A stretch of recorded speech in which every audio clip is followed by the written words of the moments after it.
Um, okay. I actually,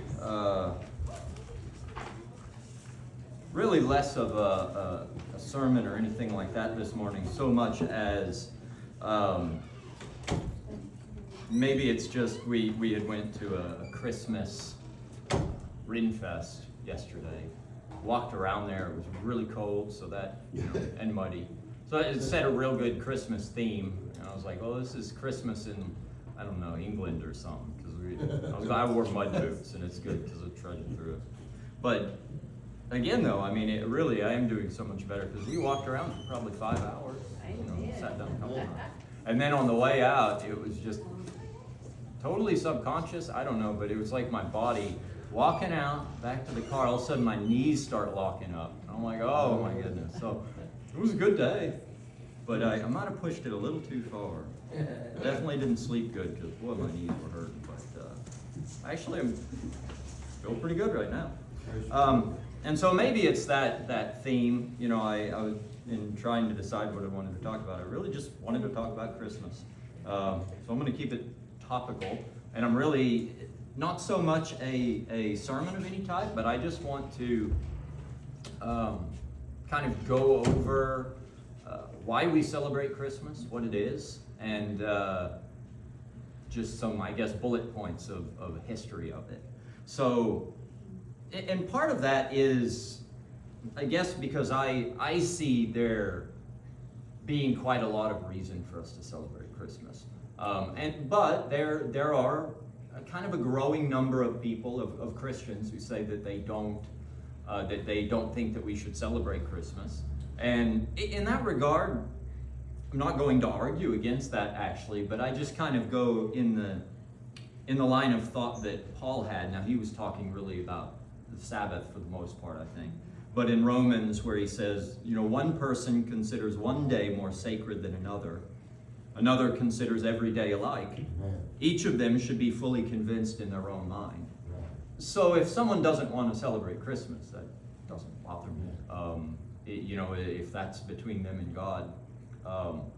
And yet at the same time, maybe it's because a lot of my, I just don't remember a lot of my childhood. Sometimes people have a traumatic childhood and they don't remember much because they blocked it out. In my case, I had a great childhood, and I think I don't remember much because not a lot happened, It was, so it all kinds of blends together, but a lot of my more fond memories that I do have are around Christmas, and not actually to do with getting gifts either, because my only Christmas memories around getting gifts was my brothers opening them before me, and playing with them and wrapping them back up. And so every time I got one that was a good gift, I was always real, grumpy about it.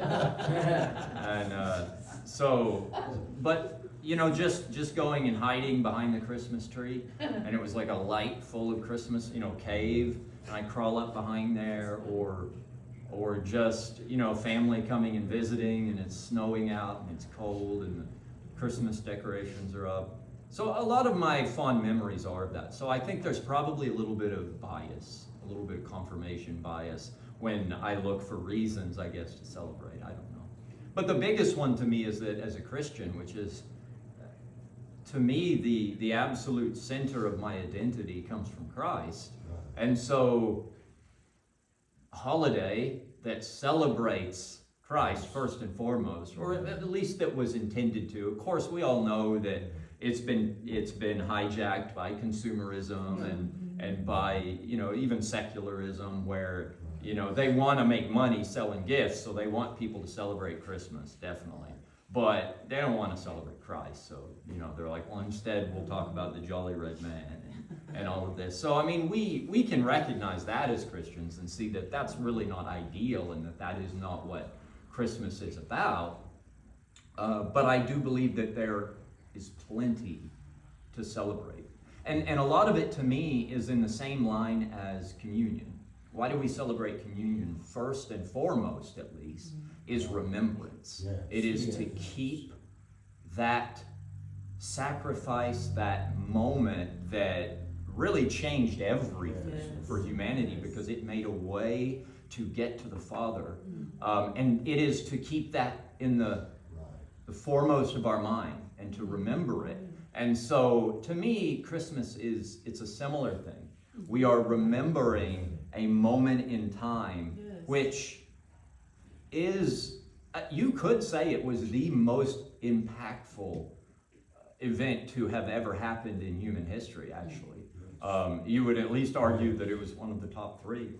As a Christian, we would say that. And actually, even when you look from an outside perspective, even from a secular perspective, a purely historical one, that date in history has changed more than anything else in all of human history. And so I think that there are a great many reasons to celebrate. I could get into, scripture about it. Really, for the most part, I think we're all fairly aware of it.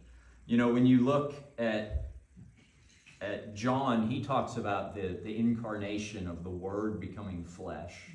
And so there is that beginning where he talks about Christ, who was there before the foundation of the world, and yet entered into the world as a man, as a baby, of all things. Or you go to Luke, and Luke, of course, is the one that everybody turns to around Christmas time, because it's probably the most in-depth. Luke was a doctor. He was very analytical. He was very thorough in how he did his research. And you can kind of tell when you read it that it was Luke going and interviewing Mary, because it's all very much tied to Mary's perspective. And so, she has kind of, because at this point as well, everybody's fairly certain that Joseph had died, by the time that they're, writing a lot of these Gospels. Right. And so, Luke is going and getting this eyewitness account of what was happening at this time. And so it's all from Mary's perspective. You have a lot as well tied to Christmas in the Old Testament. Now, the Old Testament, of course, is Jewish. As far as Jewish people go, they try to get as far away from the idea of Christmas as they can. Why? Well, it's in the name, Christ, right there in the name. They don't like that. They celebrate Hanukkah, which is around that time, as sort of a replacement, if you will. It's not exactly. It's not what they would say, but. And that is to celebrate actually something that happened after the writing of the Old Testament, where there was this revolt against the Maccabees. I don't remember who they were revolting against at that point, and they celebrate this victory that they had. But when you go to the Old Testament, there is a lot of prophecy that forecasts, that talks about this point in time. In Isaiah, where it says, "Therefore the Lord himself shall give you a sign. Behold, a virgin shall conceive and bear a son, and shall call his name Emmanuel." And Emmanuel means God with us. So it is, again, God becoming flesh and living among mankind. And there's, that's, well, okay, another big aspect of Christmas, the Nativity. Again, you have ties to the Old Testament as well. When you talk about the Nativity in Micah 5:2, it says, "But as for you, Bethlehem Ephrathah, too little to be among the clans of Judah, but from you one will go forth for me to be ruler in Israel. His goings forth are from long ago, from the days of eternity." And so it ties into this idea, just like John was saying, of the Word becoming flesh, of the one who created the world, joining into the creation. So it talks about that, his goings forth from long ago, from the days of eternity. But it's talking about where it happened, Bethlehem, which... they're saying Bethlehem, you're too small to really count for anything. And yet, the most significant person to ever be in the history of the world will be born in your little city. seemingly by happenstance. The whole, account in Luke is that they, again, that he's my brain. I love foggy days, beautiful foggy weather. There's something mystery in the fog, I like it. But this last 2 weeks, my head has been full of fog, and so even when I was preparing this, I was like, I don't know if my brain's gonna work. And so fortunately, actually, I had a lot of my notes on Christmas that I had done for a Sunday school lesson like 5 years ago for some teenagers. And I was looking, I found it, I'm like, oh, this has got all the dates, so I don't have to look up dates anymore, which is good, because I can't remember that kind of thing. But anyway, they end up there by kind of seemingly by chance, which is interesting that prophecy was fulfilled, that they would be in Bethlehem, because he was not Nazareth. That's what it is. I kept thinking Nazarene, and I'm like, that's not right. Nazareth, that's where they're from, and the fact that they would instead that he would be born in Bethlehem, fulfilling that prophecy from like 400 years earlier, something like that. It's pretty crazy. And in fact, a lot of prophecy in Isaiah, there's an entire chapter, chapter 53 in Isaiah, that a lot of Jewish rabbis over in, say, Israel now, those who, are not Messianic Jews, they call it the forbidden chapter because they don't want people to study that, because it seems to so powerfully point to Christ that they're just kind of like, we'll just sweep this one under the rug. We don't want you to really read this, because it's such a powerful prophecy talking about Christ that there is no way that anyone could fabricate it.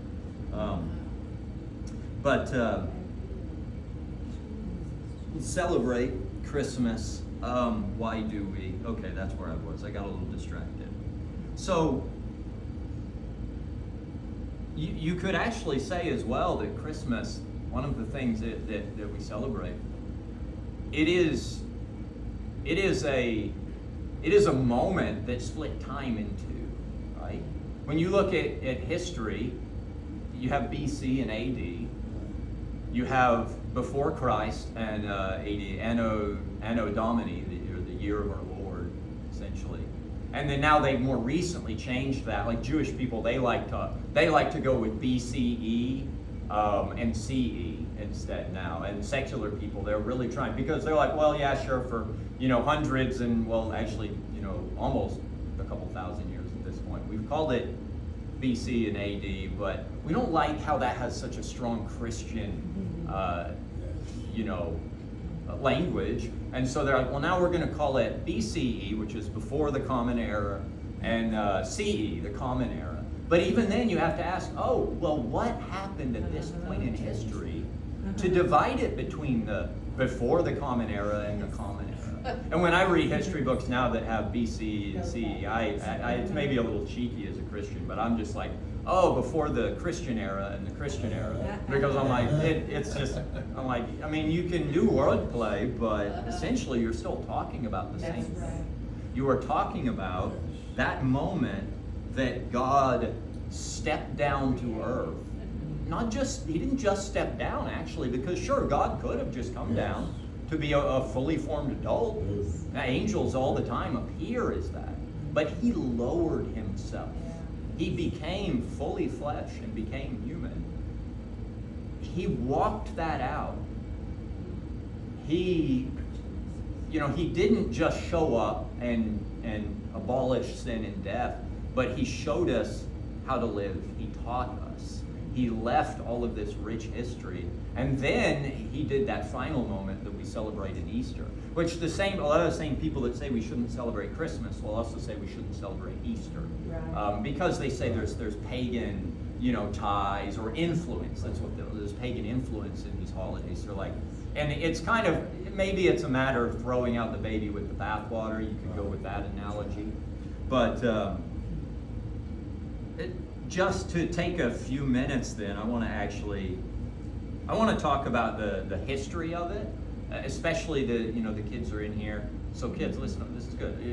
We kind of skimped on school this week a little. They did school, but it was a little bit chaotic. so you can have some Sunday homeschooling, church schooling. Anyway, so when the first recorded celebration of Christmas was in 336 AD. And it was December 25th that they celebrated it.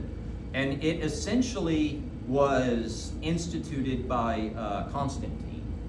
And so he was the first, basically, Christian king, if you will, or emperor. And he had converted to Christianity. And so he really was wanting to create a Christian holiday because of all of these holidays that were celebrated by pagan religions around them, and a lot of them were very licentious. They were very much, people were just like, we're gonna celebrate. It was Saturnalia was one of them, this big pagan holiday that wasn't actually on December 25th either, though. It was on, I think, the 17th, and it would go for like a week and then end then. But Constantine was like, we're a Christian nation now. We should celebrate Christian things. So he's like, what greater thing to celebrate than the birth of Christ, the moment that Christ came into this world?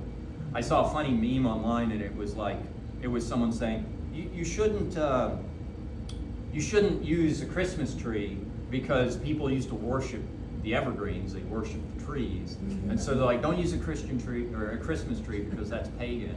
And then it said below that, it said from Jesus, he said, well, I created the evergreen, so I call dibs. But there is this transformative quality that is inherent to Christianity, that inherent to God. He transforms us. He takes us from lowly and turns us into kings eventually, in heaven. He takes us from broken and sinful and transforms us into priests. And so there's this transformative nature. So to me, when I see, it's like, oh, there was a pagan holiday and then Christianity came in and basically was like, we're just going to take this over. We're going to convert it. This holiday, it's like a conversion to Christianity. They're like, this holiday is now Christian. And they take it and they change it. And there are people that are bothered by that. And I think that's okay if they look at that and they're like, well, I just don't like that. But to me, I'm like, that's a triumph, actually. In my mind, that's a victory. We have taken something that was just drunkenness and sin and just not a good thing. And we've moved that away, we've replaced it, or we've just utterly, transformed it into something where now we celebrate the birth of Christ. Now we celebrate generosity and love and peace.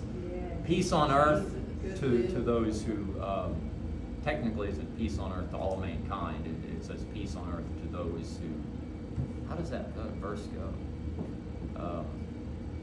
Those who please God, essentially. But it's like those who seek after Him.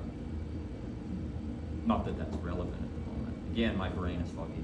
Anyway, so yeah, that was in 300 years after Christ that they started that, and they were like, we want to celebrate this. This is an amazing, important, impactful thing. And they're like, why don't we do it around this time, in the midst of winter when everything is cold and harsh? I mean, I think pretty much every Christian knows that the 25th is not actually Jesus' birthday. Simple fact is, since we don't know what day it was on, it was just kind of, well, we want to celebrate it. If you didn't know when your birthday was, but you wanted to celebrate it, I guarantee you would pick a day. You'd be like, you know what, and now I got a choice. I like this month, I'll pick this month or whatever, because I want to celebrate that. Well, as the Christendom, as the church, we wanted to celebrate the birth of Christ. So it doesn't matter that we don't know the exact date. The exact date was probably, a lot of people say it would have been in warmer weather or something. It would have been maybe in spring or in summer. And so, but I love the fact that it's, I mean, again, I have some bias because I grew up with the decorations and the snow, and I love that. And it was weird when we went to Australia, and of course, because they're on the other hemisphere, still December 25th, they celebrate it, but it's hot. You know, it's like 120 degrees, and they're out there grilling shrimp, or like prawns. You know, prawns on the barbie is actually, they don't call them shrimp over there though, which is funny because some of the old, like Crocodile Dundee or whatever, some of those old movies that were when I was a kid. Anyhow, so I like that it's when it is. You know, I'm a little biased. And it actually was not, by the way, it wasn't called Christmas at first. It was called the Feast of the Nativity. It was a feast, and it was to celebrate the Nativity. It was to celebrate, you know, the manger and the people that was that showed up to it, the shepherds, and technically the Magi, the wise men, didn't show up to the manger, but most of us know that at this point. The kids might not.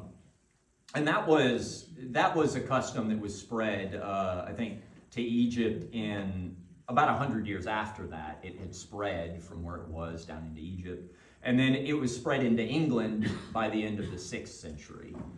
So, you know, things kind of slowly moved out, which it isn't of note. You know, I'm going to speed this up. And then, by the way, you know, it was made a federal holiday in 1870, so it was quite a bit later here in America. So, I mean, I love that we celebrate the birth of Christ. You know, I just like to lean away from the Santa Claus stuff. Yeah. You know, because one of the reasons I've seen people say you shouldn't celebrate Christmas is they're like, well, because we don't celebrate lying. And so when I first saw that, I'm like, huh? You know, what are you talking about? And they're like, oh, because people lie to their kids and say Santa Claus is real. And I'm like, yeah, this is like a big fiction that people made up. I'm like, that really isn't part of Christmas. No. I mean, it's become part of it, part of secular Christmas, but that's not even remotely to any degree what Christmas was about. Now, Santa Claus himself was St. Nicholas. He was born in Turkey around 280 AD. So again, just a little bit actually before they started to celebrate Christmas. And he was a monk. He had been left a really big fortune. So actually, the whole Santa Claus thing, St. Nicholas himself, he was a good guy, you know. He had been left a really big fortune, and he saw that he had a lot and people around him had very little. And so he was very generous, and he would go around giving money to the poor, and then lots of legends sprung up about how he'd sneak into houses and leave money. It's like probably just legend. I mean, nowadays that's how you get shot.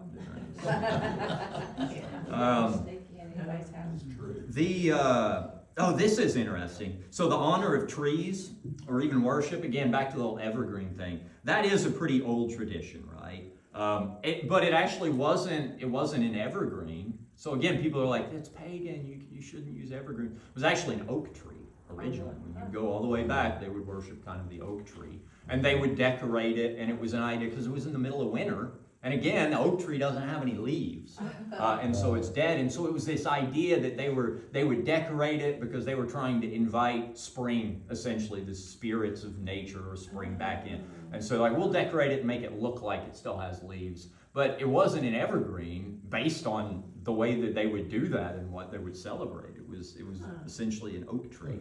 And so where did it go?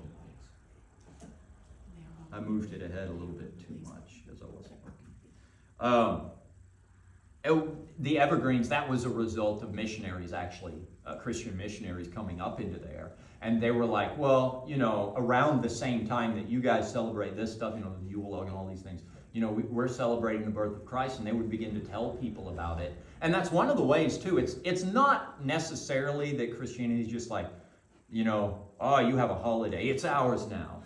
A lot of it was that missionaries would come in and they would see elements and they would say, look at this. And they would use this as like a teaching moment to talk about Christ, to talk about God.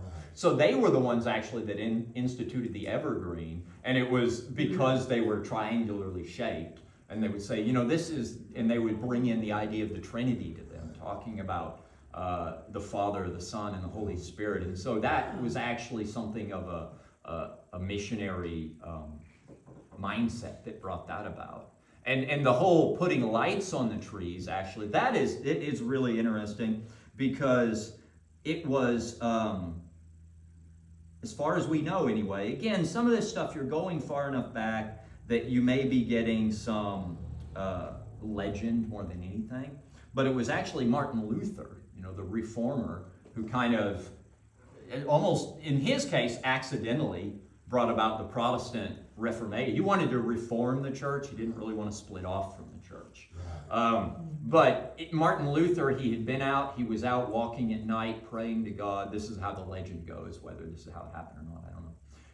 And he was praying and worshiping God one night. It was like Christmas, and he was out in an area where there was a lot of evergreens, and he was worshiping, and he just had this kind of holy epiphany type moment where he just felt like the angels were singing and the stars looked like they had come down and were on the trees. And so it was probably just a matter, he was worshiping God, and to him, it was like the most beautiful thing. And he went back to his congregation and he wanted to bring that to them, a little glimpse of that. And so to do it, he put candles on the trees and he lit them, and they had a worship service. And that was kind of the beginning of that. In fact, they would use candles, of course. They didn't have electricity at this point.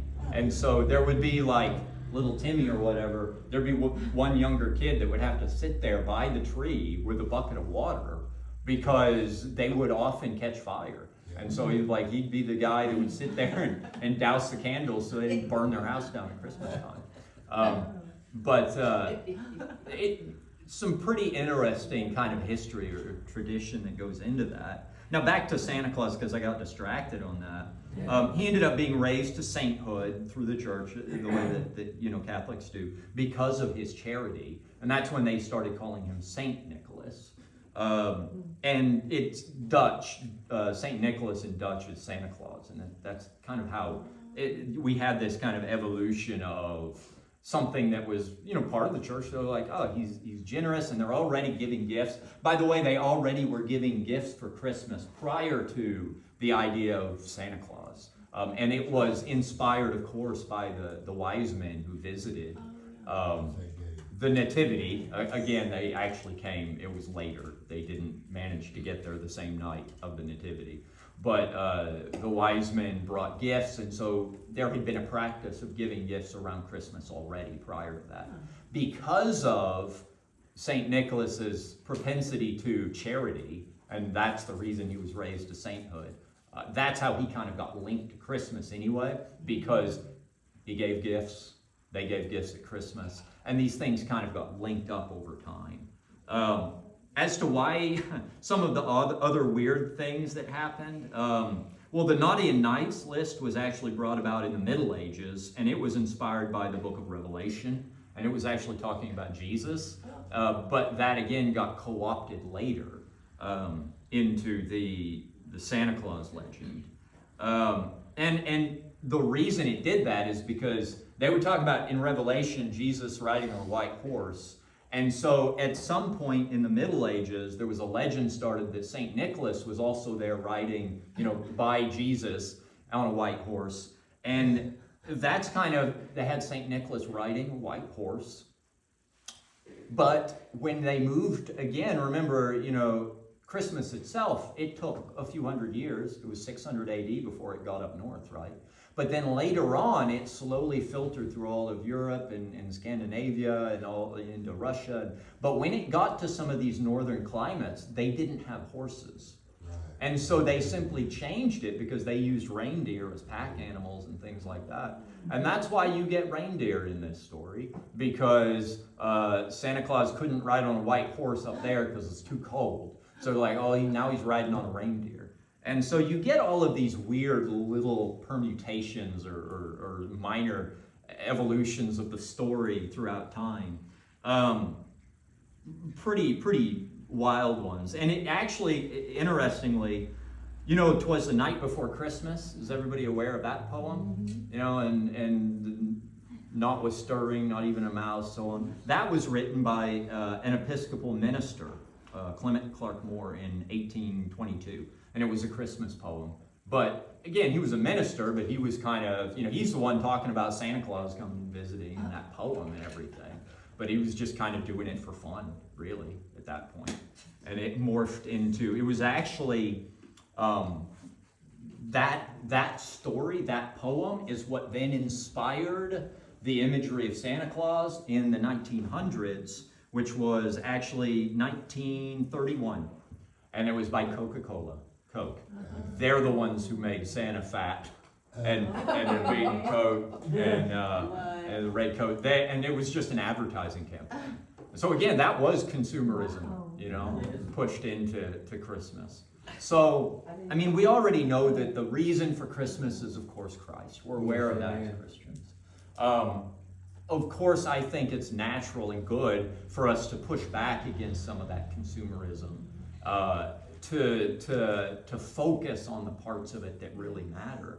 But the parts of it that really matter. Yes. What happened was absolutely, it shattered time, right? It split time in two. It brought about, okay, for instance, Jesus Christ, as a historical figure, there has not been a single person more impactful in all of history. I mean, at all. That's not, you can look at that from a secular perspective. You can look at that, you can even, like, don't look at it from a religious perspective at all. There have been more books written about him. There have been more songs sung about him. And this is just statistically true across the board, that, and this is interesting, there have been more religions talking about him. When you go to Christianity, right, you read the Bible talks about Jesus. When you go to Buddhism, though, you know, they actually talk about Jesus. When you go to Islam, they talk about Jesus. Wow. All of these other religions, they want to incorporate they want to get on the fame bandwagon, so to speak. They want to talk about Jesus. Whereas with Jesus, he just talks about himself and his Father, right? Yes. So he doesn't return the favor. But when you look at all of these other religions, and I stole that line from, what is that guy? Cold Case Christianity. He wrote a book on it. He does really good research. He was like a crime scene investigator, and so he's very analytical. And he talks about why Christianity is true and why you should believe it and all of these things. And I just stole that one from him. But anyway, it is very true, though, that Jesus is just simply the most impactful person in all of history. And so to celebrate his arrival, his birth, it's very worth doing. Amen. And so if people don't want to celebrate Christmas as a Christian, or as anyone else, of course, that's okay. But for me, I like to highlight the many reasons why it's still good and bring our attention back to why it's good. We need that every now and then. We do, because we get wrapped up in a lot of the things around Christmas that honestly can be overwhelming and depressing at times. You know, it can be difficult at Christmas. And yet, when you get back to the basics, to the root of what it is, it's the just most impactful holiday, I think. And I mean, I like it even more than Easter. Easter, of course, celebrates his triumph, his resurrection, and so that is how we have a way to heaven, right? Amen. So, of course, you could argue that's a more important holiday in many ways. But had Christmas not happened, you would never have had Easter. Yes. You have to have that beginning. And so I just wanted to bring some of that interesting history about it and kind of cut away some of the confusion, I guess, around Christmas, and just highlight again how cool of a time of year it is and what we're really celebrating. And anyway, Merry Christmas, everybody. I guess this message would have been more suitable for next week. We talk about Christmas. So I got ahead of it a tiny bit. They'd all be waiting for food next week. So. That's true. They wouldn't have wanted to wait this long. So thank you guys so much. Merry Christmas, and I love you all. Thank you.